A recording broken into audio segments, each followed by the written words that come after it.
It's not a story where I sort of like forgot where I was or what happened. Like I remember a lot of it, but by the end of the night I didn't have pants on. So there is one. I knew it. It's not as sexy as you think. I didn't have pants on because I threw up all over my pants, and it was just easier to take them off and try to clean them up. My brother-in-law swears that on my 21st birthday I threw up an entire chicken wing. Like a whole chicken wing. Bone and all. Like you just scarfed it down without even chewing. I just swallowed it. Ate it like a duck. And then, yeah. Well. That's probably why you threw it up. Just because it was a whole fucking chicken wing. Well, no, I threw it up because I had fucking like 1 million shots that night. But anyways, he swears he has photographic evidence, and he has yet to prove it to me. You know, I will say this. Better it came out that way. Right? Just saying. That's a thought that had not occurred to me, and now I can't think of anything else because that's just terrible.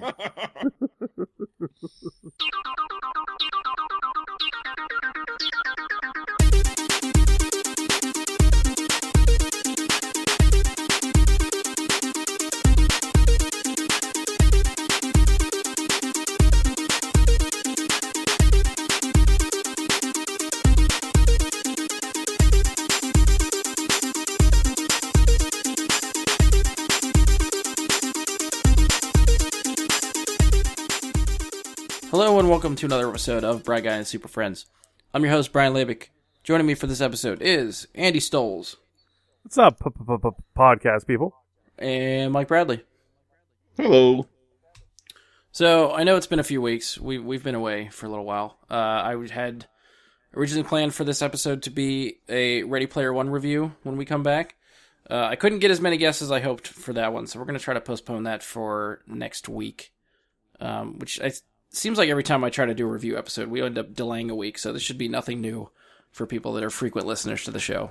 We never do it on time. It's always a week late, so you have to wait another week for Ready Player One. I'm excited to unpack that one. I can't wait to do it. I'm just hoping to grab some more guests. I'm trying to get a few people on that haven't read the book to see what they think, because I think the few that I had sort of had ready, or at least that I assumed would probably be ready for this week, have all read the book, so trying to get some different perspectives for that one, because I think it'll be fun to dive into that one.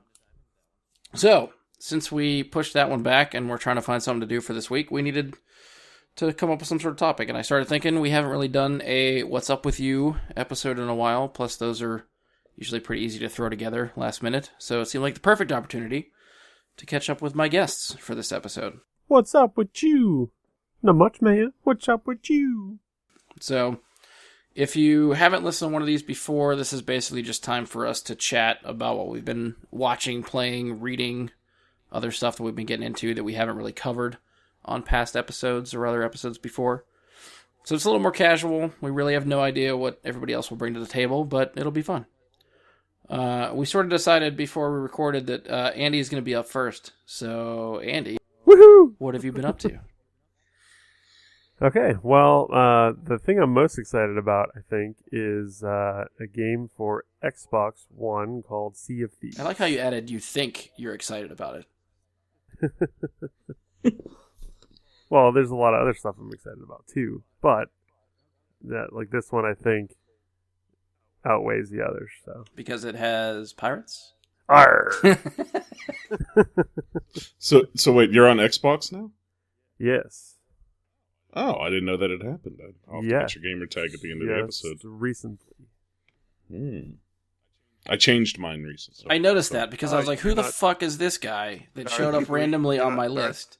You're not Darth Pooey anymore? No, it's a little sad. Well, no, what happened is a friend of mine told me that, I don't know, whatever the hell reason, that he checked and said, oh, Darth Pool is available now with an L. And I was like, oh, sweet. So, 20 minutes later, I got on and went to see if I could grab it, and it was already gone again. and I was like, fuck it, I'm changing my name. So, now no longer Darth Pooey. I will no longer deal with that. That's sad. You will still be Darth Pooey to me. I don't care what your gamer tag is. You're still Darth Pooey to me. You will never escape it. Putting it on your tombstone. if I just don't acknowledge it after so long, it'll go away. You think that, but it's been on record way too many times on this show. Andy, I know I part of the reason I sort of came up with this topic is because I've seen you playing Sea of Thieves. I know we've talked about Sea of Thieves. I think that came up when we did E3, the last E3 one. Mm-hmm. And you were not involved with the alpha and beta, or you were? I know Jeff was. Jeff, who's been on the show before. You know, I watched like all the trailers and whatnot, but I hadn't actually played it until game time, release date or whatever. So now I haven't been following too much. Well, I knew the game released. It was one that I was trying to decide if I wanted to grab too, because I think it was going to depend on if I had people to play with. Right. And to me, the excitement of the game seems like it would wear off for me after a while, because they weren't really clear on what you're going to do after just like treasure hunting and sailing the high seas. So, and now owning the game and playing it for a little while, is there anything to do besides that? PvP. Just finding other people sailing around and blowing the shit out of their ships, yeah. And okay. I have yet to do that well at all. Usually it ends up with them sailing up to me and like starting to throw holes into my ship, and I I evacuate my ship and like swim up onto their ship before they know it and like stab them in the back while they're shooting my ship. I did that a couple times. Do you play by yourself, or do you have a crew to roll with? I've played with Emily. We've played it together. So far I've just done the two-person crew thing. Okay.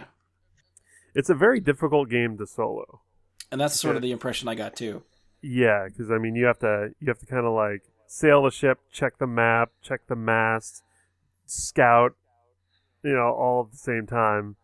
And then if like there's two different types of ships. There's a sloop and a galleon. A galleon is much larger, a lot of guns, and usually, crewed by a whole bunch of people. So if your sloop gets caught by a galleon, you're gonna die. And I imagine that's what's been happening to you then.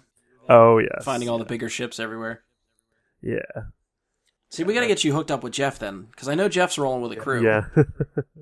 Well, Emily plays, and my cousin Mikey plays it as well. So because he has that Game Pass, and it's free with Game Pass. So I'm hoping to get a 3-person crew going on at some point or another. So is it just like you're getting treasure, and then you're cashing in treasure for coins to buy customizable stuff? Right. So there's 3 factions. There is the Merchants Guild, the Gold Pickers or something, and then the Mystic something or another. Okay.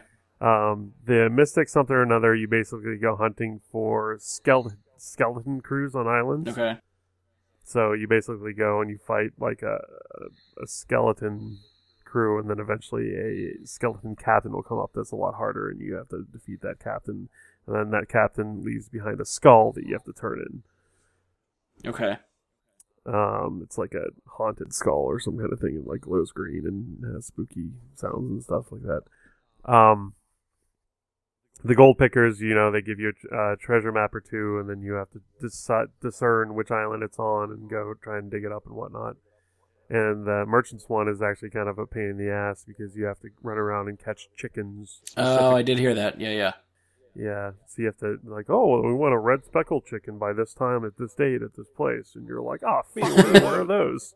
You have to just basically sail around until you hopefully find one. There's no rhyme or reason to that one. That one's kind of hard. Yeah. But that's kind of all of the content there is. See, and then I feel like the novelty for me would wear off pretty quickly just doing that stuff over and over and over and over again. That's the big thing for that game right now is that it's kind of lacking content. But let me tell you this, it is a beautiful game. Oh yeah. Just the boat, the waves, the music is just sailing. I could just sail that game and be completely content. Even through like the thunderstorms and stuff. I mean, it's they did such a fantastic job with like the water and the ship, and I think they have an excellent structure in it. I think if they keep building on that, they'll have a really, really enjoyable game. And it is already, but it gets kind of redundant. So my biggest concern before the game came out and about every aspect of it was, did they monetize the game at all? Monetize it. Microtransactions. Is there a pay-to-win element in the PvP where people can pay to get stuff and get better just by spending money? Like that was a big concern for me. I feel like it'll probably eventually get to that, but at this point there are no microtransactions. Okay, good. That's a huge positive in today's world. So far, all the customization, all the weapons, everything is merely Cosmetic. Cosmetic, yes. Just like, oh, I have a gold cutlass, woo! Or like, hey, my ship's sails has a skull on it. Arr, so there's no like RPG elements to it. No, not so far. No, the only thing that's like RPG is you get like reputation for the 3 different factions. And what does it do for you? Oh, what do you mean? Having a higher reputation with the faction, is there benefit to it? You get harder quests, and also they have customizable gear for said factions and whatnot. So does it unlock like different tiers of gear if you get your reputation up? Not a lot to that, honestly. But, you get titles for each one, and you get, they have certain gears for each one. Like I think the merchants have the gold pickers have like a gold shovel, and the other one's like a golden compass or something like that. So you can eventually go and buy. But a lot of the stuff costs a lot of money for the upgrades, and you don't really get a lot of money for turning in like the treasure chests and whatnot. So you're like the game itself looks and sounds really cool. Like I think the pirate sailing and all that kind of stuff, and managing a ship and going around with other people in your crew, friends of yours and stuff like that, all that sounds amazing. The grind and lack of content, I think, would really turn me off from the game, to the point where I'd probably play it for like a day or two and then be like, okay, now what? And then I'd put it aside, and I don't know if I'd ever come back to it. Okay. Yeah. At this point, if that's your feeling, I probably wouldn't start playing it. Yeah, I think I gotta hear what their next plan is. Right. Yeah, because they have yet to really announce any kind of structure past this. They've just been trying to perfect what they've got going right now. And I heard they had a lot of server issues when it first launched too. Oh, people weren't connecting and stuff. I couldn't play the first day and a half. See, and that's rough when you're launching a brand new IP to get people into it and then it doesn't work. Yeah, they were catching a lot of flack for that. It's Friday the 13th when that game launched. That was one of the top 5 selling games last year, and its servers almost a year later are still broken. Yeah. So that was a game I feel like that. Like I hadn't heard too much about that game, and then it just kind of blew up. So they probably weren't expecting the type of player base they had to support. But you're right. A year or so later, that should be supported. But it wasn't even that.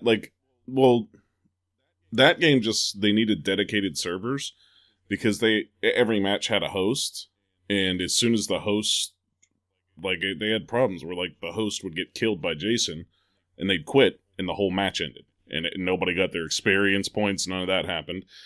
And then they also had issues with just completely disconnecting from matches all the time. Well, my point being is that Rare is not like a smaller studio. They're a AAA developer that should have been prepared for this type of player base that's going to try to jam out of the game day one. Has Rare put out a lot of games that are heavily online based? I feel like they really haven't. Lately, no. No, what if they're do it besides what GoldenEye and Perfect Dark and all that, what was their newest stuff?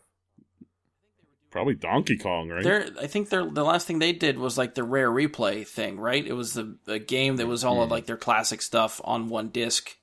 Okay, yeah, that's the only thing I can recall recently besides this. So yeah, this is a bigger endeavor for them, but I don't know. I get maybe just because I remember Rare from N64 days, I see them as a bigger studio that should be more equipped and prepared for this. Yeah. Especially because they are owned by Microsoft. Yeah, it goes Rare and then it goes directly to Microsoft Studios after that. So I can understand that, but at the same time, like Blizzard and Activision are like a thing now, and you don't see any of the good stuff that Blizzard does showing up in any Activision games. Like, it's all... They still operate very much separately. Okay, So fair point. Being owned by Microsoft, yeah. Well, I mean, I don't know. I guess like Activision and Blizzard are more... Like, they hit all platforms. Yeah, but I think they were more of like a partnership. Like, if you're owned by a company, they may not even care that much about input into stuff like that. Microsoft was definitely marketing this as this big Xbox exclusive, like trying to get people to buy systems because that's the only place you can play this game, which I feel like when you start marketing something that much, I don't know, the lack of preparedness, I think, for that game, either whether it's Microsoft's fault or Rare's fault, I think was definitely a black spot for them and probably cost them... I see what you did there.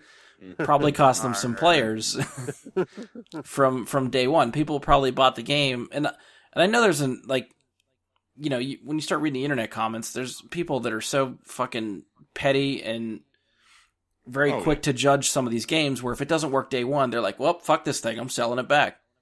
Right. Yep. So I don't know. I will definitely keep my eyes on it. It's definitely one that I would like to try. But at this point, I don't know if I'd buy it at full price. I'll do the same as I did with Destiny. When it's a complete game and I feel like it's worth the price, I'll hop into it. Like Destiny 1, I didn't feel like it was complete at the launch, so I waited. And eventually, got talked into it. I feel like this is the same thing. I looked at it kind of the same way you did. I wanted there to be more to it than what it sounded like there was. Yeah. So yeah, if you guys end up playing, look me up. Yeah, we'll have to figure out a good time to play because your work schedule's screwing us all up. Yeah. I'm unemployed. I play whenever I want. Shove it over there. Do you have a job for me instead? No? Okay. Yeah, fixing the sails on his boat. Yeah. You can be the wheelman. Anything else you're up to, Andy? Also started playing Elder Scrolls Online. Oh, okay. That's an older on title, Xbox, right? On Xbox. I think it's just hit its 4-year anniversary, but it's the Elder Scrolls MMORPG. Gotcha. Did you play any of the other Elder Scrolls games? Yeah, I played Oblivion and Skyrim. Yeah, okay. I think I may have played Morrowind for original Xbox, maybe like once for like 20 minutes, but I don't think that counts. Oh, that was a rough game to play because of the loading times. I did have Redguard for my computer, which was an Elder Scrolls game too. Mm-hmm.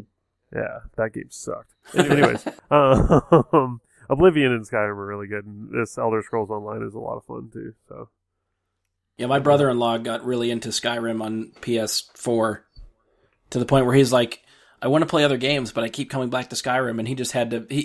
I think the last thing he told me was he had to retire Skyrim because he was putting in way too much time to it and not playing anything else and just needed to take a break. So that's one I've never played. I think I think I got it one of the 2 or 3 times that I've bought a 360 because they've died and I've at some point replaced them. At one point I bought a 360, I think, that came with Skyrim for free. That was just part of the package. Mm-hmm. And I downloaded it onto the system and I never played it because I knew what kind of a time suck it was going to be and I just couldn't devote that much time to it. Yeah. It is a time suck, but it doesn't have to be. Yeah, it's a really good game, and even if you don't even finish the quest, I think it's worth even just playing. Yeah, I mean, it's you can main story it and not have to. Yeah, you try and like min-maxing your character. Yeah, and spending a couple thousand hours with it. You can complete the story without doing that. Yeah, and you have to try very hard to ignore all the side quests because there's a whole fucking shit ton of side quests. Yeah, But- that was like it's distraction, distraction, distraction. It's like, oh look, you can do this and that and this and that, and if you let yourself go and do all of that, a few thousand hours later, you're gonna be like, "Ugh, so what came out in the last 2 years?" Yeah. Yeah, I'm at this point. It's sitting somewhere down the list of my back catalog of games that maybe I'll get to eventually. But for right now, it is just collecting, not even collecting dust because it's digital content, but it's on there saying "play me," but I ignore it. Do you play that one with anybody, Andy, or are you pretty much on your own for that one? Emily and I are playing that one together. Okay, nice. Cool. And recently I read the Vertigo and DC Comics iZombie Omnibus, which is a collection of all the iZombie comic books that spawned the iZombie CW show. Right. So is the comic close to the show? No, not even remotely. I mean, Is it- the core concept is there, but they changed a lot for the show. And both are really good, and I like them both a lot, but they are quite different. Fair. You don't have a preference one over the other? Ooh, I really like the comic book, but I'm really interested to see what they do with the show, Okay. like where it left off the last time and whatnot. So they kind of have me on a cliffhanger right now. So anybody new to that content, whether the comics or the show, you'd recommend starting with the show? Oh yeah, I'd recommend starting with the show. But if you like the show, I mean, I think reading the artist concept and just looking at the art and whatnot is it's pretty badass. I thought it was pretty cool to get the book and do that as well. So I've needed a new show. I probably will start watching that one. It's because you know what, just kind of did it on a whim. We were looking for something to watch, and I'm like, let's give this a whirl, and ended up really liking it. So I would highly recommend it. yeah, I mean, for me, it's definitely that over the comic book because the show's on Netflix. I can just watch it. Right. I've seen it there 1,000 times, and it's always something I just kind of flipped by. In the comic book, however, I would have to go out and actually spend money on first. Right. So the Yeah. free thing comes first. Yeah. So yeah, but I'll give it a watch. Yeah. See how I feel about it. I would do it. Do it. Do it. Anything else? Or is that tapped out your list? I think that'll do it for me. Haven't seen any movies recently? No, I've been slacking on the movies pretty bad. Son of a bitch. Yeah, I still haven't seen Black Panther. What the hell? Yeah, see? It's still in theaters, man. You got to get there. I know. You gonna try to fit it in before Infinity War, or are you just gonna go straight to Infinity War? Can I? It might be available for double feature activities. Oh, okay. I really don't know if I there's... think they'll pull it. I don't think there's too much setup in Black Panther for Infinity War, other than just Okay. getting a little bit more of the character. Right. Yeah, Okay. but it would still be cool if you were able to just theater hop it and pay for both tickets and just do both back to back. That'd be awesome. That's true. Like I said, I think they'll pull it. I think they'd be stupid to pull it. I think they should keep it in theaters. I would think so. I'm just anticipating them pulling it and a lot of theaters dropping it because they're putting Infinity War on 8 Well, screens, okay, so maybe things like that. Maybe I'm thinking they'd keep it in theaters up until the day release of Infinity War. At that point, they'd swap out Black Panther for Infinity War. Yeah. But it's still... Maybe it'll still be in theaters, just very, very few showtimes, because I think even some of the people that probably, sort of like Andy, that haven't got to Black Panther yet, they see Infinity War, and then makes them that much more want to go see Black Panther. That they might even see a surge in some of the Black Panther money coming back in the month of May. It's possible. Or at the very least, leading up to it. I think once the marketing really, really ramps up for Infinity War, people are going to want to see Black Panther again before Infinity War comes out. Yeah, I was actually considering it going again, just because get one more in while it's still in theaters, and yeah, get because like you said, I have been keeping up on like slowly watching the movies up to Infinity War. Yeah. And we didn't think you were going to be able to, like, oh, Black Panther's just going to be not in theaters anymore. You're not going to have a Blu-ray yet, so you're not going to get to watch that in succession where you would want to. Right. That's not true. You can. So. It's a smart move by them. Yeah. Well, Andy, if you get to the timeline gets screwed up when they change the date. Maybe. Yeah. I guess that's true. I didn't really go back and look at that list to see if you got to double up on a week just to get them all in before Infinity War now at the end of May or end of April. Andy, I guess if you get around to Black Panther, if we do another What's Up With You, you can come back and tell us what you think. Yeah. I want to see it. I just haven't found the time to do it. And I know you didn't get to Ready Player One yet either, so I'm a little mad at you about that. Nope, didn't get to that one either. Son of a bitch. All right. I guess we'll move on to Bradley. What do you got? Gaming. I started playing like I'm still mostly playing Dark Souls 2 and 3. And it's something I'm sad I missed out on first time around, but having a blast playing those. They get that reputation for being extremely hard and things like that. To me, they're just fun. It reminds me, more of, honestly, it reminds me more of like an adult Zelda game. Okay. Because I mean, it's a dungeon crawler. Not dungeon crawler. It's go to a dungeon, defeat a boss, get something you might need to move on to the next dungeon, kind of progression. In that aspect, it feels a lot like Zelda. Now, the combat doesn't. They feel like an old video game where you're gonna die to a boss several times while you're learning how to beat it. And it's, figuring out the timing and things like that play more into it than figuring out the tricks. There's a few bosses in the game that have tricks that you can use to beat them, but for the most part, it's figuring out where to stand, when to dodge, when to jump, when to do whatever. And I don't know, I've had a lot of fun with that. But as far as any other new games, I also started playing Far Cry 5. Real quick though, have you broken any controllers in frustration? No, I'm not having that much trouble with Dark Souls. Okay. Like it's not giving me struggles the way it might give some people struggles. I don't know. Like, way to pat yourself on the back. I'm so good at video games. Look at me. This game's no.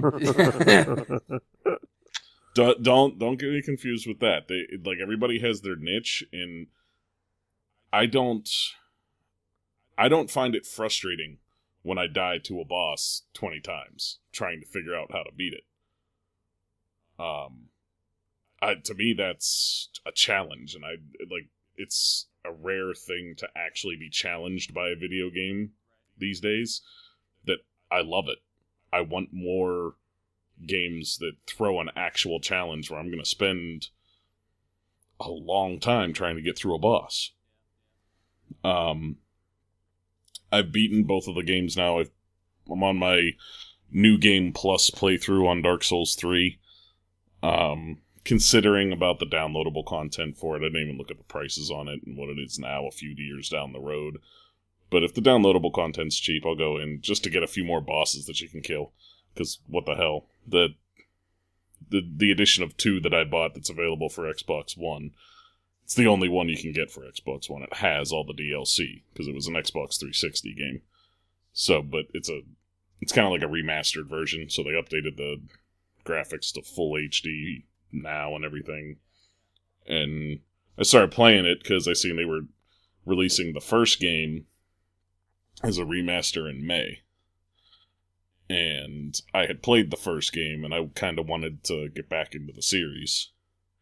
So I said, what the hell, I'll try them out. But I recommend them to everybody, honestly.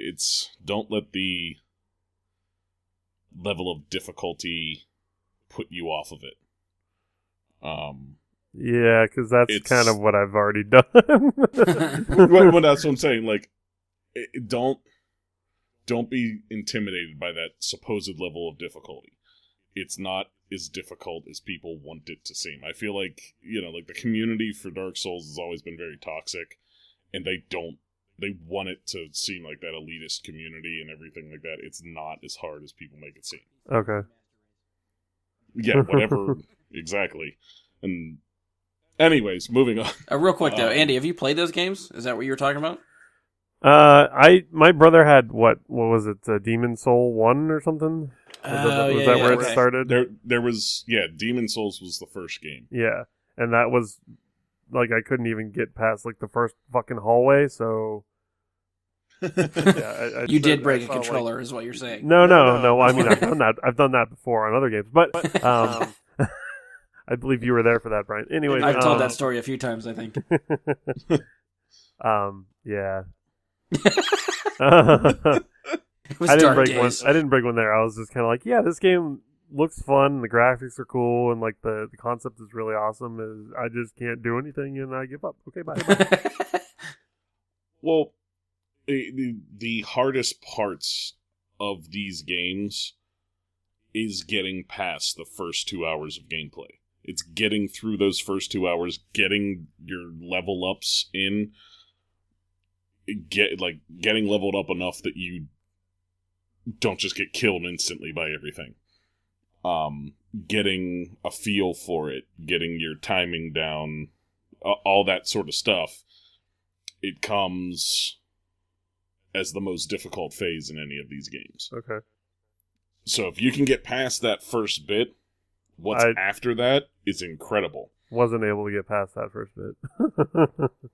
Well, I tell you what, if you that was a much earlier iteration of those games, but still.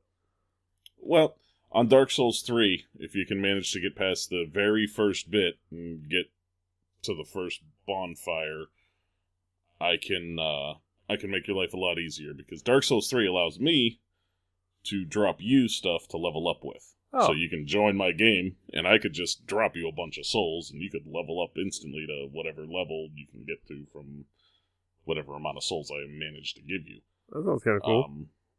And because they're useless to me at this point. Like, you gotta get, I'm so good at this game. No, it's not that. It's the way the level up system works. So you have your usual RPG stats there that you choose to level up, and it costs you X amount of souls to put one level up point into any of those categories. But each time you put a point in, the cost for the next point goes up and up and up and up and up and up, and it multiplies exponentially to the point where now for the next level for myself, I need 790,000 souls to make 1 point in one category, which is worthless. The amount of work to get 790,000 souls is just not worth it at all to do that. So I can't drop souls to give him. What I can drop it, well, the way the game works is you have souls that you get just when you kill something, and they just go right into your total number of souls at the bottom of your screen. But when you kill a boss, or sometimes randomly on the ground, sometimes randomly dropped by an enemy, they will drop a soul, and it's an item that goes into your inventory. And so and they'll be different. Like, you have a soul of a demon, a soul of this knight, a soul of a proud hero, whatever. And those I can drop, and they're worth different amounts of souls that he could pick up. And makes life a lot easier. It sounds like it'd make of the game. A lot easier for me, yeah. In the early parts of the game, if you were over-leveled for those parts that are tough to get by, it's going to take you a while. Like, you're going to get frustrated with the first few bosses while you're learning the dodging mechanics and all that. But once you get past that, it's all just fun. Once you learn how to dodge, because their basic functionality of the roll in the game is that it has what are called iframes, which are invincibility frames. When you roll, there's a certain number of amount of time during that roll that you can't be damaged. So it doesn't matter what's happening. If you're at that part of the roll, it doesn't hit you. If you get hit before or after that part of the roll, it's no good. But once you learn how to time that roll with a boss's attack, it's very, very much easier. But it takes some getting used to. Okay. But I will move on. I was going to say, I've interrupted you like 3 times already, so go ahead and talk about Far Cry. Far Cry 5 so far, we were talking earlier about getting distracted by side missions. Holy shit, is there a lot to be distracted by in Far Cry? Yeah. They drop me in, and you go to it, there's X amount of lieutenants you have to take down before you can access the final boss of the game or whatever. But they drop you into a county in Montana. Can't remember the name of the county. It's a made-up Hope County, yes. And the first thing that I notice is fish jumping out of the water. And I'm like, oh, I gotta be able to fish for them.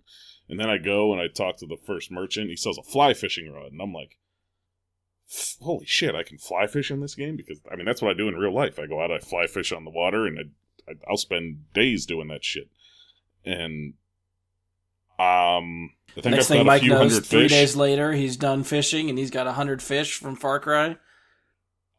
Dude, I've got several hundred fish that I've caught on Far Cry. Because it makes you actually, work to find different kinds of fish. It's not like, oh, you found water, just cast a line in and every possible kind of fish is there. No. It took me a solid 3-4 hours roaming around trying to find something that wasn't a rainbow trout. Because you go, the area that you spawn in, you cast in, you can catch a rainbow trout right in the water that's close by. It's like their most common thing to catch or whatever. Okay. But I spent a large time looking at the map and being like, oh, there's a lake here. Maybe that lake will be something. And so then you find a reason to go and get a plane because you mark that spot on the map and it's like, oh, that's 8,000 meters away. And you're like, I think I need a vehicle for this. Okay. So you go in the flying of the plane. God damn, that's fun. This game actually nailed the way flying a little biplane should feel, because it's very much a biplane. Like it's like a one-seater you get in a cockpit, and that's the only seat there is. But it's always in first-person view.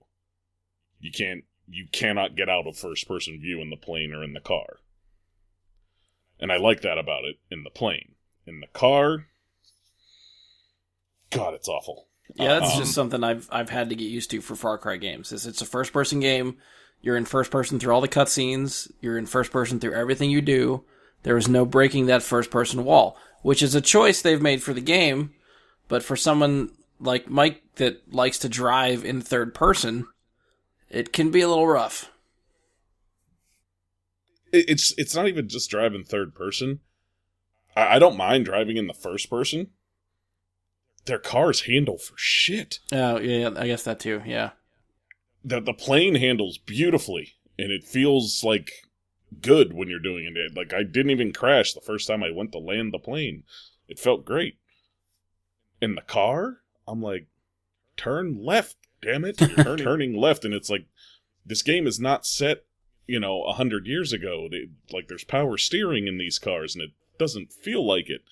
I don't know, it feels very more difficult than it should be to drive a car in the game. That said, there is Evel Knievel type stunts you can unlock. Like randomly on the map, you'll come across a plaque that'll have what's his name? Dash Nixon or something like that. And he was a daredevil of the time, and you get to it instantly transports you into recreating the stunt. And so far I've only found one of them. But the one I found, it was you drive, it's like a time thing where you have to drive before the car blows up or you die. So you have to make it through these checkpoints, and just before each checkpoint, they're making like a cascade of gasoline that they're putting on you, and then there's a guy throwing fire at the car at the same time. And it's not like an enemy that you're supposed to run over. It's supposed to be part of the fun. So, like, the car's gradually catching more fire as you're trying to go through all these different crazy turns and jumps. And it was a lot of fun. It was a cool thing I didn't know was in the game until I accidentally happened upon one of these plaques and examined it. And it just put me into this, and it was like, oh, shit. And that sounds like the tongue-in-cheek type of humor that Far Cry games are known for. Oh, yeah. Yeah, there's definitely a lot of that so far. But yeah, all around, the gunplay's decent. I'm not thrilled. Like, it's not Bungie gunplay. It's not crisp, but I feel like if it was crisp, the game would be way too easy. Because the enemies are just like human beings. 1 or 2 shots and they're dead. So, crisper gunplay would lead to no difficulty whatsoever. Which I'm okay with, but the only problem, the only negative I would say about the game so far is they need to, like, adjust the spawn times or spawn amounts or something like that for mountain lions. Because you're just walking around, and it seems like, I don't know, every 3 minutes, you can be attacked by yet another different mountain lion after you just killed one less than 100 yards away. And it's like, I don't want to have to deal with these mountain lions popping up behind me all the time and making me piss my pants because they jump into my crotch. That reminds me of in Far Cry 4 being attacked by birds. Mm-hmm. It's every fucking time it scared me. Because you never see it coming. Yep. Your guy just turns around and he's like swatting at an eagle that's like clawing at your arm, and you're like, what the fuck is happening? Yeah. And then they fly away, and then you can't shoot them because I'm a fucking terrible shot when stuff's flying through the air like that. And then they come back and get me again. Mm-hmm. And it's just a vicious cycle of being attacked by birds. Speaking of being attacked by birds, the funniest shit I've seen in the game so far, like, you save a lot of NPCs from the crazy cult as you're doing it. Like, there's, like, an NPC will just be randomly being held up by somebody from the cult. You kill the guy in the cult, and then you come over to talk to them and see what they have to say or whatever. And it's, like, I don't know if it was something I did in the game, but it didn't happen for a while. But then, like, the last 6 times I've rescued an NPC, a turkey comes and attacks them immediately afterwards. And they actually scream like, oh no, a turkey! And they start getting their ass kicked by the turkey. And I'm like watching it like, what the fuck? do you save them from the turkey? Yeah. I mean, it doesn't give you any credit for doing it other than just killing the turkey, which is ridiculous, by the way, because I think it takes from the basic ass early game automatic rifle that you have. It takes like 15 rounds to down a turkey. Oh my god! It reminds me of the honey badger from Far Cry 4. The honey badger's back. That son of a bitch ran me down and killed me. Honey badger don't give a shit.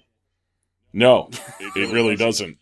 Like, that thing just chased me down and would not stop, and I was trying to shoot it, but it's so fucking small. It's like, none of that. Like, it doesn't even get phased when you fire some rounds into it. It just keeps charging at you. It doesn't give a fuck. Yep. But yeah, like, the first time I counted the rounds that it took to kill a turkey, and I'm like, why? It takes 2 shots to, maybe 1 or 2 shots to the chest to kill a man, 1 shot to the head. I'm fucking unloading on this turkey, and it's just standing there taking it.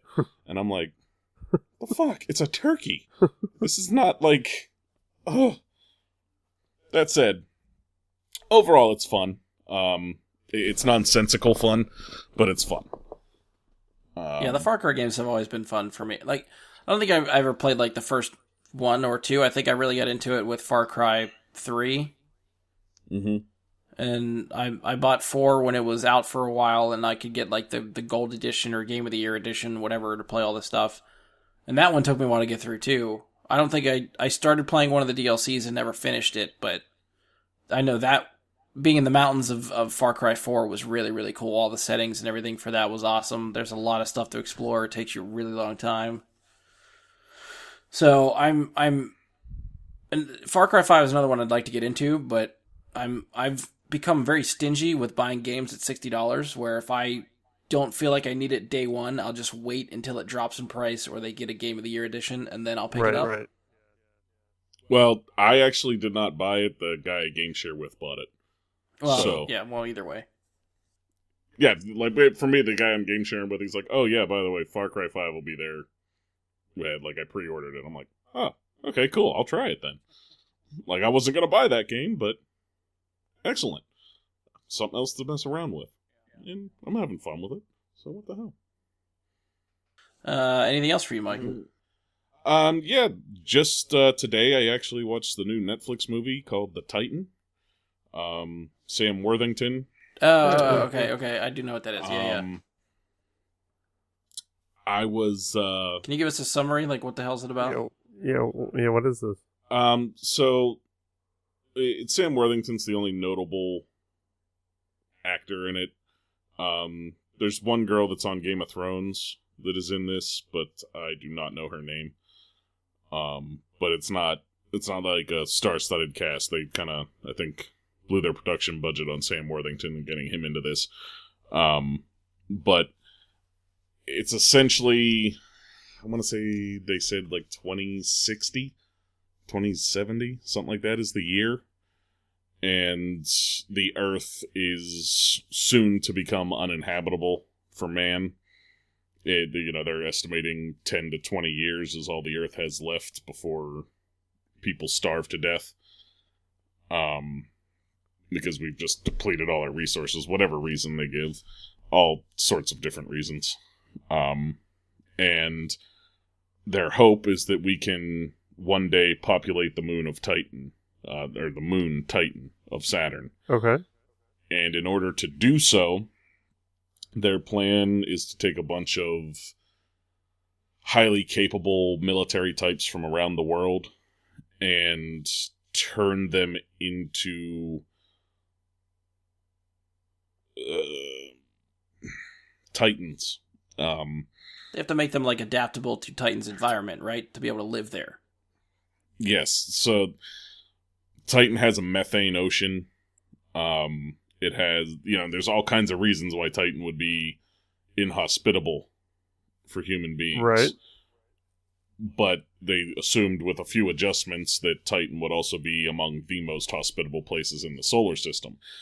I don't think that's actually very accurate at all. It makes no goddamn sense to me why you'd go so far out as Titan. But that was, in theory, it makes no more sense to go to Titan than it does to Venus. Just in my own brain, that was bugging the hell out of me through the whole movie. But they're trying to make him and all these other people Titans. They're trying to make them able to survive on Titan. And in doing so, they create some problems, of course. Anytime you start messing with genetics and stuff like that, there's always that sci-fi movie problems. But I don't recommend bothering with it. Okay. Here's the biggest problem that I had is that it seemed like there was actually a moment during this where I was like, is this some kind of covert campaign by Ridley Scott to insert some sort of origin story for Prometheus into time travel or some shit? Because what they end up making them look like, it looks exactly like what were they, the precursors in Prometheus. I'm not dead on, they look like a damn precursor from Prometheus, and I was like, so is this supposed to be, I couldn't tell from the trailer, is it supposed to be like a horror film? Not really. It's sci-fi. It's not horror.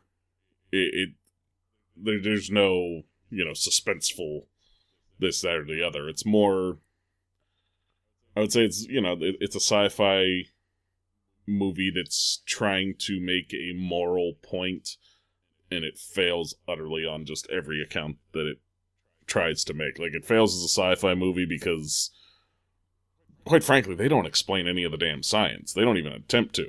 They're just like, well, we're giving them an enzyme that's gonna make them able to withstand cold temperatures on Titan and be able to breathe underwater and this, that, and the other. And it's like, okay, that doesn't make any sense. And then said enzyme and surgeries, like the one surgery made sense. They're like, well, it's very dark on Titan. Because, it's behind Saturn for so much time. So they were adding rods to their eyes so that they could see like cats. And it was like, okay, that makes sense. You're operating on their eyes so they can see in the dark, whatever. It was dumb, but okay, I get it. But after all these surgeries, they do all these different things, and it seems like he goes into like the final surgery looking like Sam Worthington. And they have this, like, they show the incision they make on his scalp for the surgery, and it's not big, and that's the thing. Like, it's not some like major body altering surgery they were doing, but they showed this little incision that they made to do this surgery they had to do so that his body would properly adjust or something like that, and just this one little thing, and then his body transforms while they're doing it into this ridiculous-looking thing that looks like one of the precursors. And I'm like, what? This had, like, they showed it slowly happening. Like, his skin was shedding a little bit, throughout parts of the film where it was like, oh, something's happening to him like that.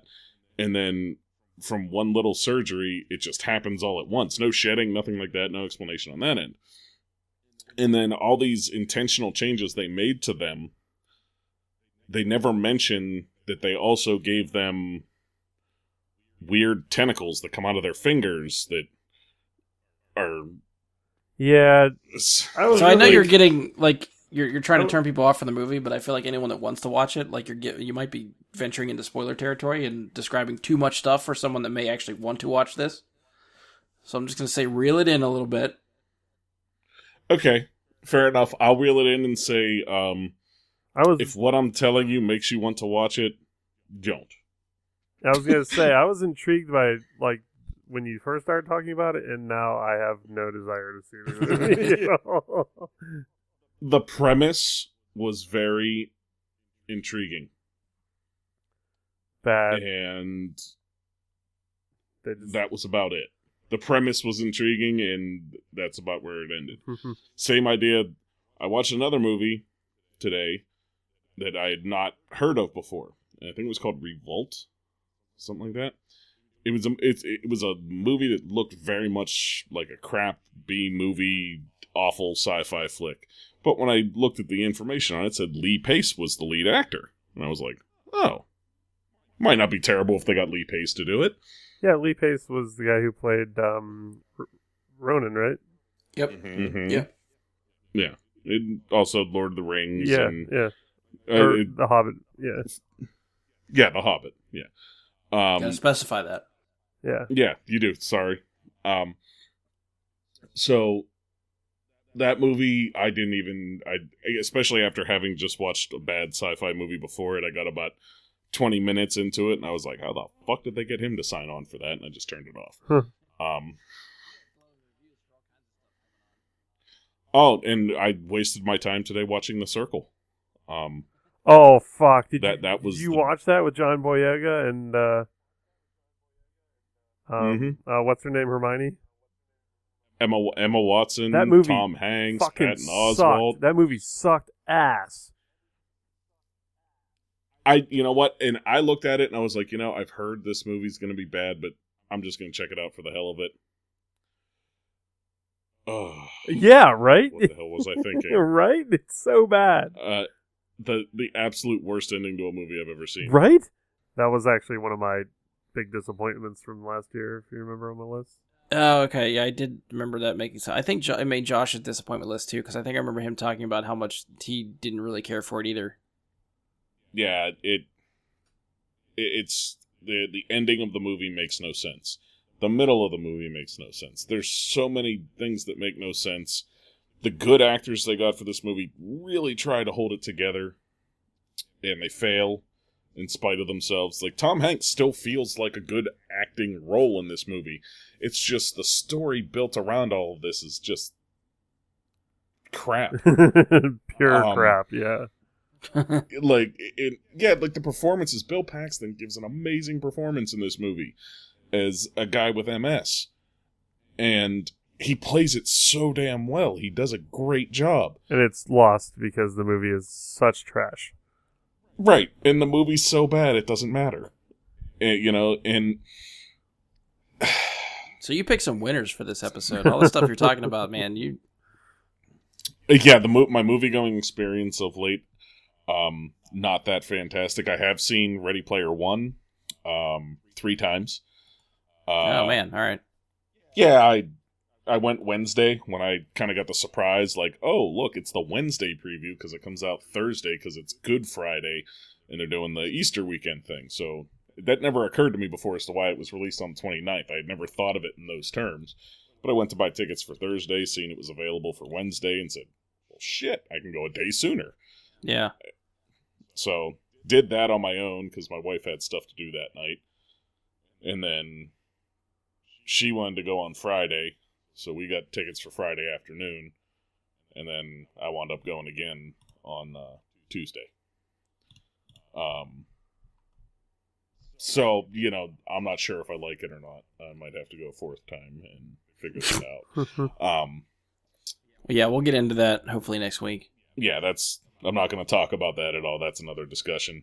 TV, for me, the only thing I've been watching that's new on TV is with The Walking Dead. Coming to the end of the season here. Gonna get to see what plays out with Rick and Negan and the whole crew and see what happens, finally, hopefully. Should be fun. The last episode was a lot better than most of the rest for the last 2 seasons. It felt like a much better episode, and like things were finally getting interesting again after 2 seasons of waiting for it to be interesting. But yeah, that's pretty much it for me. Not reading anything new at the moment, so. Yeah, that's probably the one thing I haven't done recently is read stuff. I'd like to. I just never end up doing it. I'm rereading Ready Player One to get another comparison to the movie in my head. Okay. But I don't consider that news. Like, it's, rereading something is not. Right. I don't know, anything else from you? Or we'll try to get through my little list here. No, that's all I've got. Alrighty. Yeah, I've been watching and playing stuff. I haven't really read too much stuff. I did go see a couple other movies in the theater besides Ready Player One. I did see Tomb Raider. Oh, okay. I actually did like Tomb Raider. I don't know if it's beating the video game curse yet.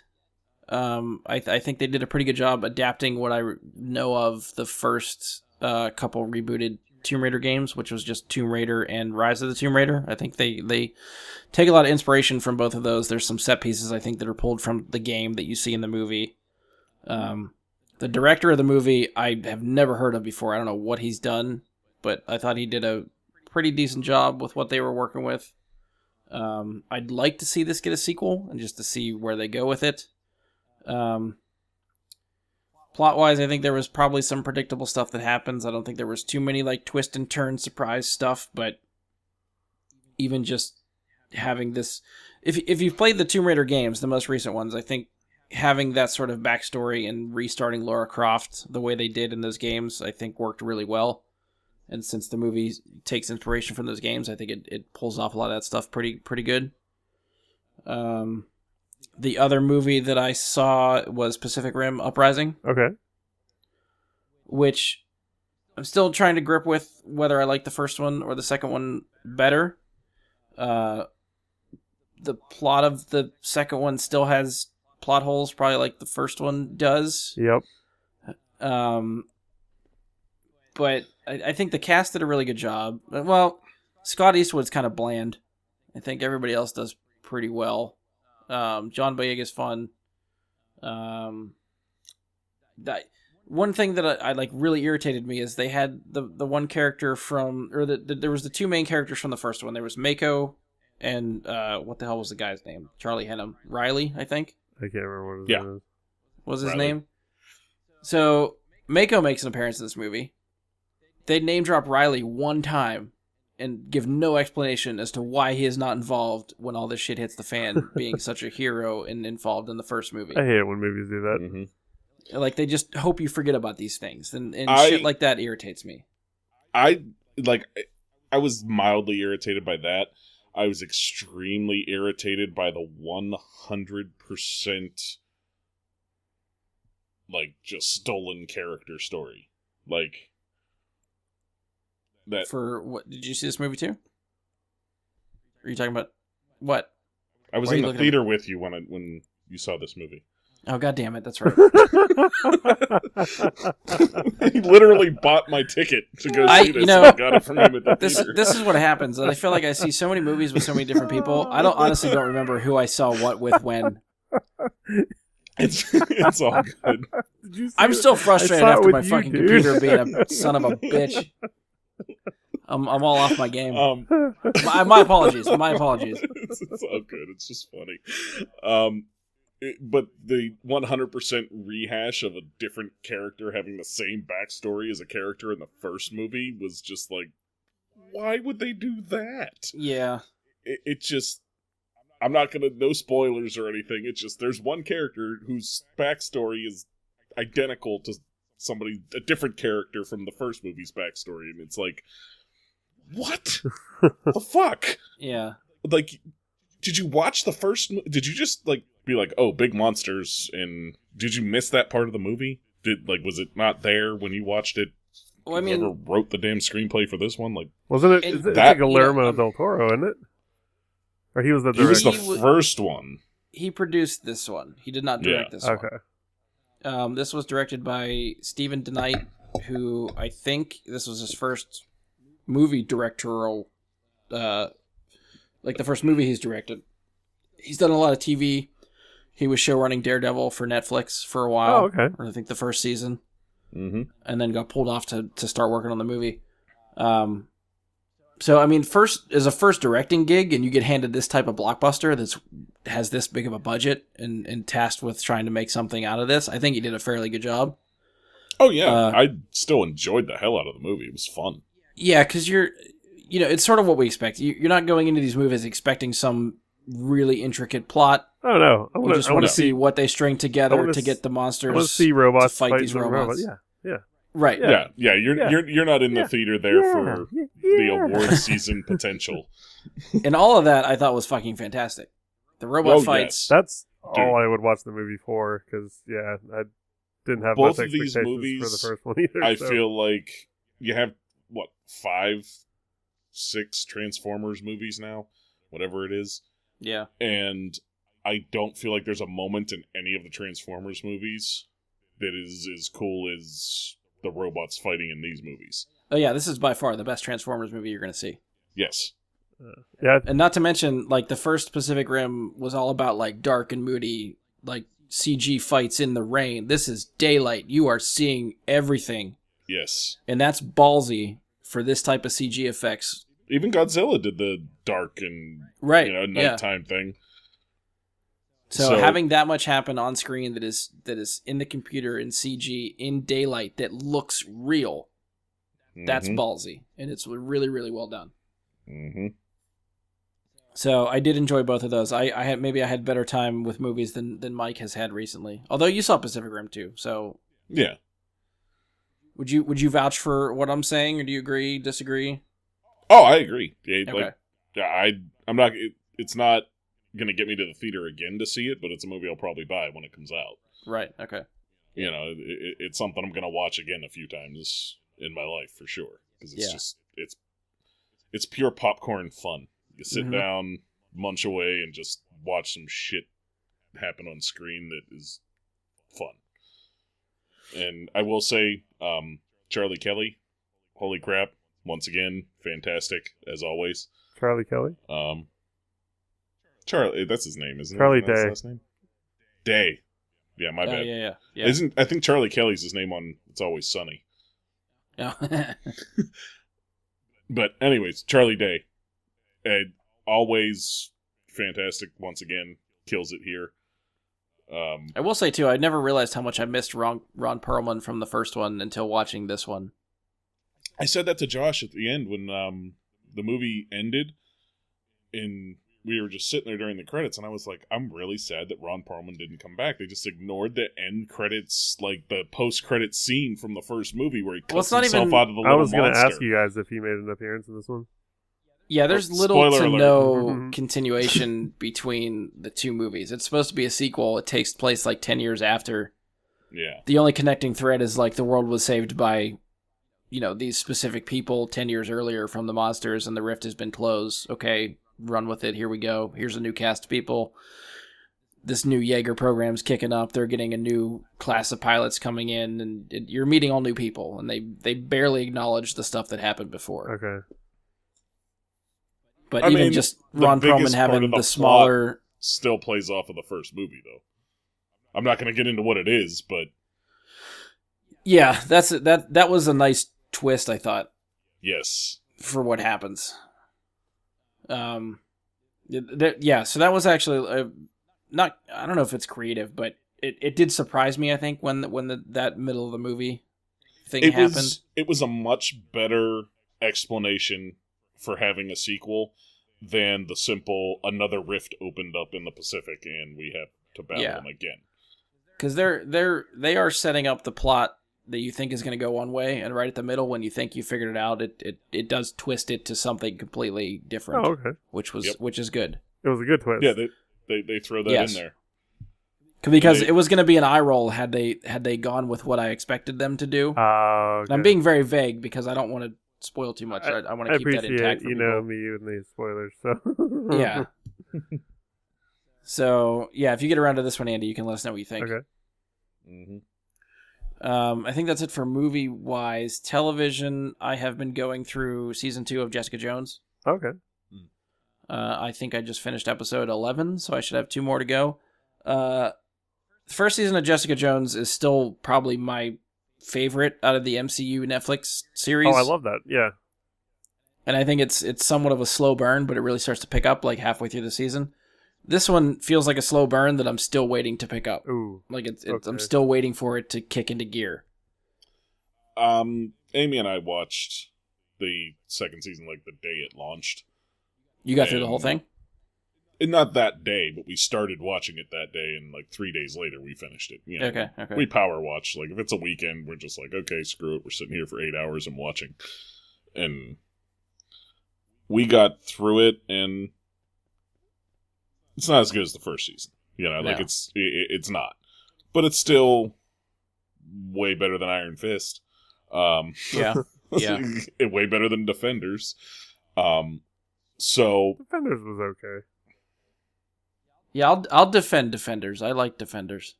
okay. It could have been. It could have been better, but I think my thing for Defenders was I think I built it up too much. yeah. And I wanted it to be a lot better than it was.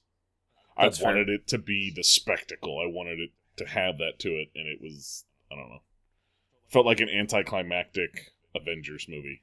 Maybe I'm just really easy to please, but once you put all these characters that were separate before into one joint thing, I'm like, this is fucking great. I don't care. Just seeing them all interact together is great. Anyways, Yeah, we'll get sidetracked with that. But with season 2, I felt, like not disappointed, not bored, just not as into it as season 1.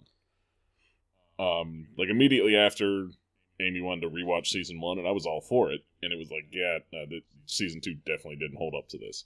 yeah. Like the whole time you're watching season 1, you're like, why couldn't they recreate this magic for season 2? I think it really comes down to the villain. I think there was a solid villain in season 1 that carried that season for me. I think David Tennant was fucking fantastic in that show. I love that dude. He's awesome. As usual. And this season, you're trying to figure out who the villain is for half the season. And when you finally figure it out, I was not impressed with where they were going with things. I just finished episode 11, and episode 11 I thought was the first one to really get me into it for a while. There's a certain character that shows up in that one that really got me excited to see them back. And granted, I just finished that episode, so they made it set up like this character's a one and done sort of for that episode, so I don't know if they're going to come back in 12 or 13, but I'll tell you, I will enjoy episodes 12 and 13 more if that person is back in those episodes. So I'm anxious to see how it ends, and if these last couple episodes pick it up. It's setting itself up, I think, to pick up for these last couple, so I might be a little disappointed if it slows back down, because it does seem like it's ramping up. I think wanted that energy to pick up earlier in the season and not in the last 3 episodes. In all fairness to any TV show, the last few episodes of a season should be the most exciting. Right. But like I said, I still feel like that keep you most glued to the screen. But that first season for Jessica Jones, I think, even it was a slow burn. I will admit that it takes a little bit to get going, but it's still there was something about that season, that just it hooked you really, really quickly at the end of that first episode, where you really just wanted to keep going. It's the same for any great superhero story that's going to be told on film in any way. You're as strong as the villain. You have to have a good, interesting villain. Yeah. And if you don't have that, it's not going to be very good. Like, heroes are great, but you have to have the other side of the scales here in order for things to work. And Season 2 of Jessica Jones definitely well behind Season 1 in that department. Yeah, I'll agree. So, I don't know if we'll ever do like a full review, because I think we've been slacking on the Marvel Netflix series and stuff like that, so we might just talk about it on episodes like this. So we'll see if we can revisit this maybe after I'm done and see if it picked up or how I think of it as a whole. But as of right now, it's not a struggle, but it's not one where I'm like, okay, go to the next one. Okay, go to the next one. Like, I'm still getting there eventually. Yeah, where you're looking at the clock and you're like, shit, do I have time to get another one in before I get to go to bed? Right. The other stuff I'm watching is stuff that I'm normally watching. I just want to make mention of it because I think they're doing great stuff. I don't think either of you are watching Legends of Tomorrow. No. That show spun off from The Flash and Arrow and that universe of CW DC shows. Yep. And the first season of that, I think it really tried to take itself maybe a little bit too seriously in tone compared to... I mean, Arrow is obviously the darkest, I think, out of all of those. Flash always has a sense of fun to it. Legends was maybe somewhere in between in the first season, but by season 2, I think they really started to develop a sense of humor and really... The tone shifted to definitely a much more fun show, and it kept up in season 3 that it's just really, really fun to watch.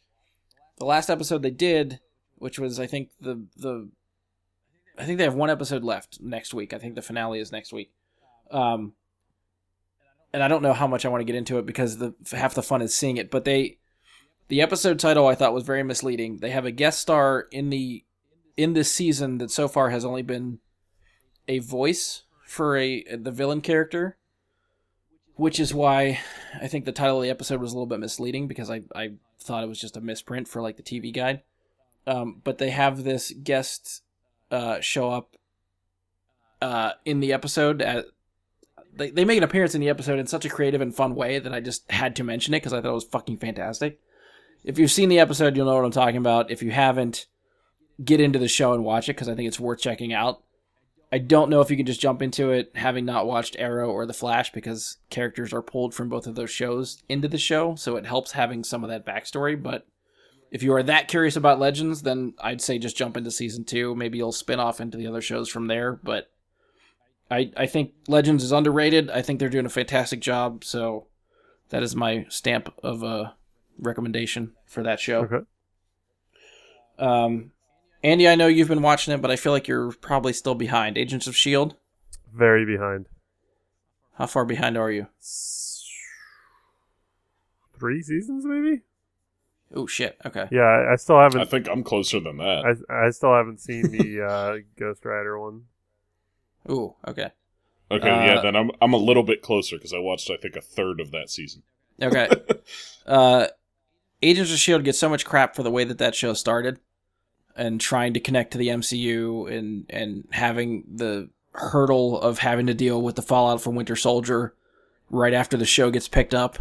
That they knew that was coming, and they were just abiding time until that kind of shit hit the fan. From there, I think it's gotten exponentially better. Oh, I think I've enjoyed the shit out of whatever I have seen. Yeah, I think sticking with this show and these characters, they do some really, really cool, fun things. I think some of the characters, and especially the actors in the show, I think are very underrated. I think Ian DeCaster is one of the best actors on television right now, and he's fucking killing it as Fitz. And there's an episode probably midway through this season where he is fucking great, and it's a really nice twist for what's going on with the show. And again, I'm just more or less just giving a shout out that if you're not watching Agents of S.H.I.E.L.D., give it a shot. It's great. If you're a Marvel fan, if you're not a Marvel fan, I think it has enough there to hook you. Don't go into it expecting a bunch of MCU connections, because by season 2, they're not really referencing anything, and the movies and TV show don't really play nice together anymore, so they don't really give a shit. But it gives Agents of S.H.I.E.L.D. a little bit more freedom to do what they need to do, story-wise, and not feel like they have to affect or react to stuff that's going on in the MCU. So I think the show is better for it. I think, as far as I know, I think it's still in the bubble. I'm hoping it's get picked up for season 6, because I think I'd put it up there with the. Yeah, you know what? I have more fun watching this than any other Marvel Netflix series. Huh. It's only on season 6? It's on season 5. Wow. So they're looking to get renewed for season 6. Feels like there's more than that. Every year it's on the bubble. It doesn't matter what the ratings are. They've moved it now. I think this was the season, or maybe they did it last season. Now they keep shifting time slot. It is now on Friday nights, which is normally a death slot for TV shows. So I'm hoping they get enough ratings on Friday, or if they take that, new +3, whatever they do for DVR ratings and stuff like that, that it's enough to keep it going. I feel like the show is getting reviewed well, which hopefully ABC takes into account if they're looking to renew shows. I think like critics and fans really like it, so I'm hoping that factors in. But fingers crossed it gets to season 6. I think they're doing an excellent job. So again, that's just another stamp of approval for another show. If you're not checking it out, I'd highly recommend it. And I just want to throw out a couple other things I'm looking forward to that I haven't started watching yet that are coming up. Legion season 2 started a day or two ago. Oh yeah, I'm really looking forward to seeing that. DVR'd the first episode. I haven't watched it yet, but we're definitely, I think, going to have to talk about that eventually. Mike, did you watch the first season yet? I have watched half of it and enjoyed the hell out of it, and then I can't remember, something distracted me. Got me off. I think it might have been Jessica Jones that interrupted me watching it, like that came in, and I haven't gone back yet. Yeah, I love season 1. It was really good. It's weird. It's fucking creepy. It's so out there, but it somehow it fits and works. Yeah. And it's just it's really awesome. So I'm anxious to see what season 2 does. There's a show on Netflix. They're remaking Lost in Space, which hits on April 13th, which I think looks great. Okay. So I'm anxious to see what that show looks like. And Westworld season 2 starts on April 22nd, I think. I still haven't watched season 1. I'd highly recommend that one too. Yeah, I don't know. I right now I do not have a subscription to HBO, so I might hijack someone's account to watch HBO, and because I want to watch Silicon Valley, the new season of Silicon Valley, but I might actually wait until Silicon Valley's over and try to avoid Westworld until it's all done, and then just try to binge through it, because that's what I did with season 1. Is I came to it after the fact. I'm just hoping in the meantime I can avoid any type of spoilers that they may talk about for season 2. So I can go into it rather clean, because I think that really helped my viewing experience for season 1. That's just a heads up on a couple things on my radar that could be good. As far as playing, I'll try to go through it quick. I have my staples, the regular stuff that I tend to play. Rocket League, Battlefront 2, I'm still playing. Destiny 2 has been few and far between lately. We'll see if I know they've been revamping Destiny 2 with patches. I don't think I've played it since like the speed up patch that they did. Mike, have you played that since then? Or Andy? No, yeah, we were talking about that a little bit during the little break, but I haven't played since we talked about it on one episode, so... Okay. It's a... PvE feels exactly the same. Okay. PvP, I don't want to say it feels like a completely different game, but the PvP in Destiny 2 right now feels significantly different than it did better before. Or worse? Depends on your individual perspective. In my experience, Destiny is dealing with the same problems they always deal with. Okay. They made some tweaks, and they created a new absolute meta. Okay. The problem is now the meta is more absolute than it ever was. The auto rifle meta is over, and you are onto a new pulse rifle meta. Okay. So Vigilance Wing is a 2-tap to the head. Ooh, I have like 3 of those. Yes, it is. So pulse rifles are ridiculous now. Certain pulse rifles, yeah. You gotta have like I said, Vigilance Wing, Darkest Before, is the pulse rifle from season 2 of Trials. And Autumn Wind, the season 2 Crucible pulse rifle, are extremely good, but you're still talking Vigilance Wing as a 2-tap to the head, and it became, other than up close and personal with sidearms and submachine guns, it's the only ranged gun right now that has a less than 1 second time to kill. So, I mean, it's significantly outpacing other guns. And I think it's something that because Vigilance Wing has the extra shots, and I think when they were balancing the pulse rifles out, that they didn't necessarily think about that or account for it. Because now that extra bullet that it gets puts it in a different stratosphere. Gotcha. Like a 2-tap to me is just insane. Yeah. Anything being a 2-tap to the head, like, Destiny 1, when you had a high impact hand cannon that had luck in the chamber, and you procced luck in the chamber and you got a 2-tap to the head, okay, but it didn't proc every time. You know what I mean? Like, sometimes you'd 2-tap to the head and it wouldn't kill them. And that was okay. But this thing, 2-tap to the head every time, feels like they fixed a lot of things, but the meta feels wrong right now. Like, Okay. it feels like the meta's too powerful. Yeah, I haven't played since the patch, so I guess we'll see if they get enough feedback. I'm sure they'll patch it again somehow and try to fix it back up. Yeah, I mean, they just need to bring other guns up to that. Like, I think it's a good spot for time to kill to be in for all the weapons. Yeah. I think they just need to let auto rifles and submachine gun, like everything, put them in that same territory, and the game will feel great. Okay. Mike, I know it's been a while since you played Battlefront 2. It's been a while. They revamped the entire progression system for that game. I don't know if you read that. I did. Don't get me wrong. When I would go in to play Battlefront 2, I found myself thoroughly enjoying the starfighter battles. Mm-hmm.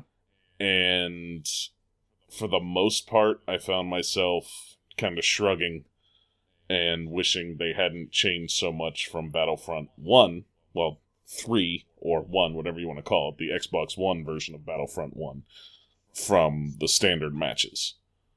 I feel like that game felt better, played better, was smoother, and I feel like this one, I don't know, it didn't feel,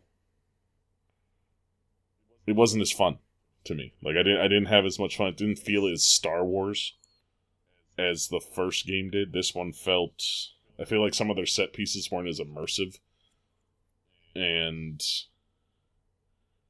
I don't know. Yeah, I don't know. I think I disagree with you on that one. I think the set pieces are prettier in this one.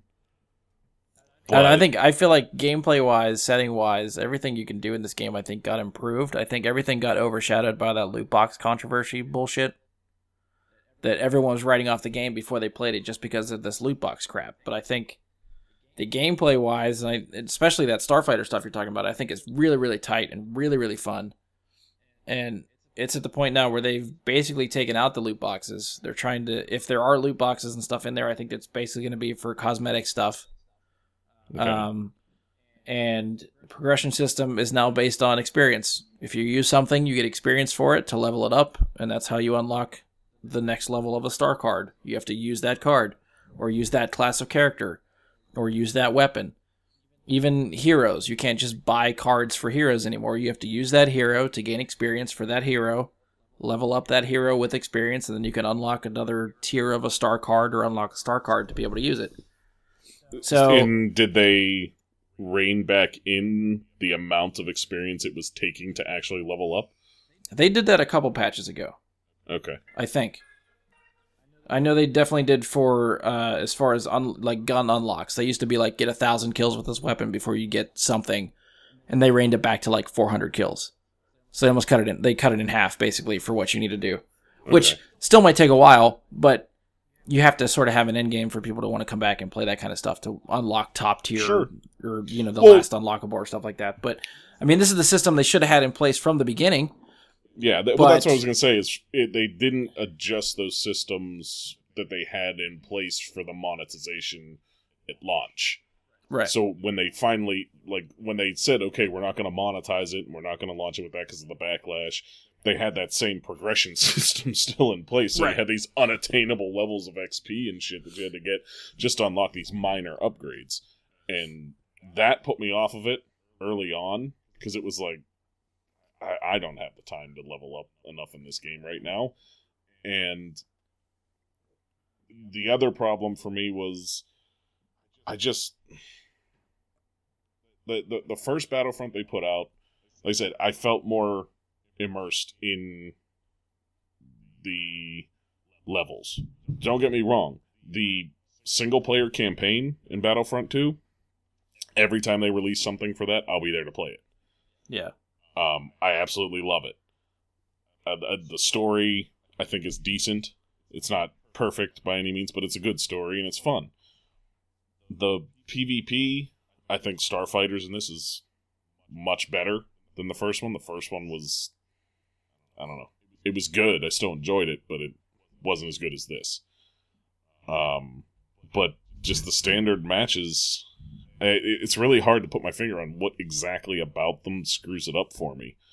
But the standard matches and the heroes, I just don't feel are as fun. I don't have as much fun going around shooting and playing as the heroes. The roster of heroes, awesome. There's some glaring holes still to be filled in their roster of heroes. But yeah, going around as Darth Maul or Kylo and actually fucking shit up, cool. But I feel less powerful as a hero in this game than I did in the first game. Yeah. Well, I guess I could. Well, it might depend on the hero. I don't know. I still like I said, I still think I disagree. I think it's still a lot of fun because I was going to come in with this recommendation that if you've been holding on for the game or turned off on the game prior to release or right around release, I think now would be a good time to jump in. Now that they've revamped the system, I think it gives you a little bit more to work for. Like the progression feels a little bit quicker since they've shortened some of the caps for things and stuff like that. And plus, I think the game is like half off right now. A lot of places. I know Xbox continually puts it on sale for like $30. So I would highly recommend looking into it if you've been on the fence, especially because, like I said, I think that loot box stuff overshadowed what is actually a good game. So I'm a Star Wars fan, so I gotta hype all the Star Wars stuff up if you're curious. Andy, did you play Battlefront 1 or this one or 2? I actually picked up Battlefront 2 for PS4. Okay. Have you played it recently or no? I just played it for the first time the other day. So you haven't even seen any of the old progression system? Nope, You're I working off the new progression system? immediately started with the new progression system. Okay. Be thankful. Yeah, that's what my brother. It was rough That's at what launch. my brother said. Yeah. But yeah, I mean, I'll hop on it again. You know, I got nothing against it. Fair enough. The last thing I'll mention that I've been playing, I picked up the game a while ago, and then with the movie coming out, it made me try to go back and start it for not again for the first time. I started playing Rise of the Tomb Raider.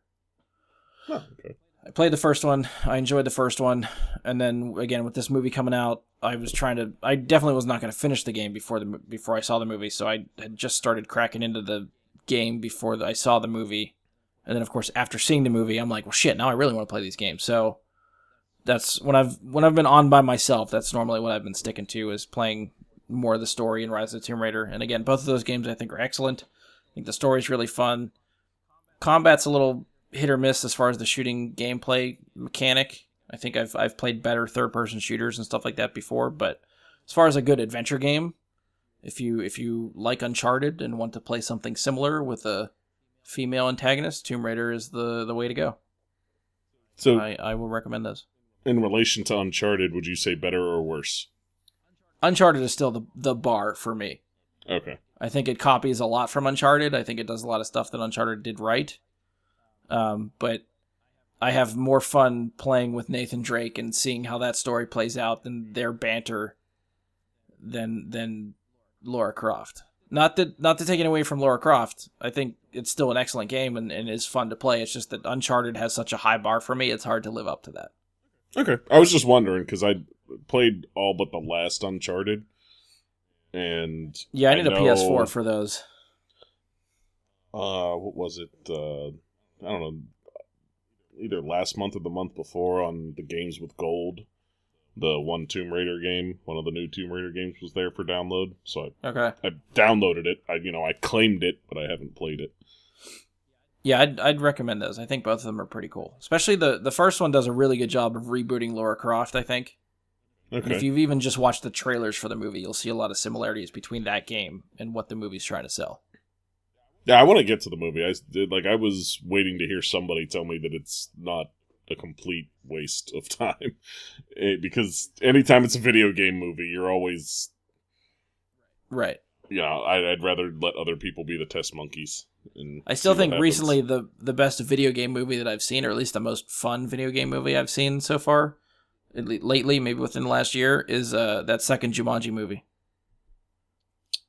Are we calling it... Well, I don't know if I call that a video game movie, though, because I think it's sucked into a video game. I'm calling it a video game movie. No, I'm saying, I put that in a different category than Tomb Raider, though.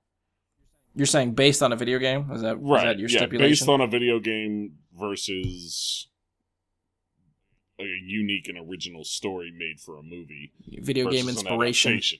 Yeah. All right. I'll let that slide. Yeah, it's true. I don't think I don't think it's the same thing because they're not working with somebody else's story and bastardizing it. All right. I think we've talked long enough. This obviously I think went longer than I expected it to anyway. But yeah, even technical difficulties aside, I think we probably would have been longer than I expected to. And this is what happens. I feel like we come into it with a plan, like we're gonna keep it this length, and we just have too much fun doing this that it just drags on, and before you know it, it's 2 hours later, and we're like, what the fuck just happened? That's all right. The Avengers podcast will go on in May, so that that I'm certain exceedingly long review will not be until May. There's going to be way too much other stuff to review in May too, so we gotta really try to keep that one together. Yeah, May's going to be a big month. Yeah. All right. Anything? Final thoughts? On anything that we talked about, or any other recommendations, or anything you want people to stay away from before we wrap this up? So far, A Quiet Place is killing it on reviews. I am going to be there sometime tomorrow or Saturday to go and check that out. I was not anticipating that movie to be not getting any bad reviews from anyone. so far. Like, I'm pretty sure Rotten Tomatoes was still up at 99 or 100%. Okay. Last I had seen. That's impressive. And I was That's not fair. expecting that from a horror movie. Yeah. Because standard for a horror movie that you want to consider good, if you look at actual ratings, is somewhere around 50% or a 5 on IMDb. Like, that generally means it's for a horror movie, it'll be pretty good. Well, especially for John Krasinski's. I can't even say his name. John Krasinski's first directorial debut, I think, for him too. Did he write this too? Mm-hmm. So he's As far as writing, I know. starring, and directing in this movie. Yeah. Hey, So, good on him. Yeah, I will be there this weekend to watch that, and of course the following week I'm not missing Rampage. Yeah, I'm on the fence about that one. I don't know, the latest trailer I saw made me want to go see it even more. It just looks like dumb fun. Yeah, that's what I get from it. It's like, I forget what I compared it to. Fuck.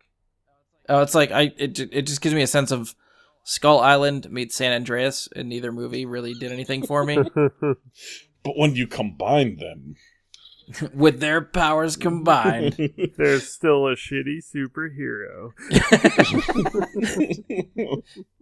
It was like, I remember watching the first trailer for Rampage, and I was like, what does this feel like? And then it comes up and says, from the director of San Andreas. And I'm like, nope, I got it now. It's figured out. All right, so maybe we'll check back with you, Mike, on some of those if we do, next time we get to one of these. What's up with yous? But that's it for this one. Hopefully we'll be back next week to dive into Ready Player One. I'm hoping to, again, grab some people that haven't read the book but have seen the movie and see what they think about this one. So I'm anxious to unpack that. And now the regular spiel. If you've enjoyed the show, please stop by iTunes, leave us a 5-star rating and review. Be sure to share, subscribe, favorite the show wherever you decide to listen to us at. You can find us on Facebook, search Bry Guy and His Super Friends, or go to facebook.com/Bry Guy Super Friends. And you can, I mention this all the time, but I rarely ever check this stuff. You can email us, bryguysuperfriends@gmail.com, or you can tweet us at BGSuperFriends on Twitter. Both of those will work. I will probably check neither, or check you like 3 months from now, and if you send us something now, it'll be really, really delayed response. We'll see how it goes. On behalf of Andy, Mike, and myself, thank you for listening, and we will talk to you next time. Arg.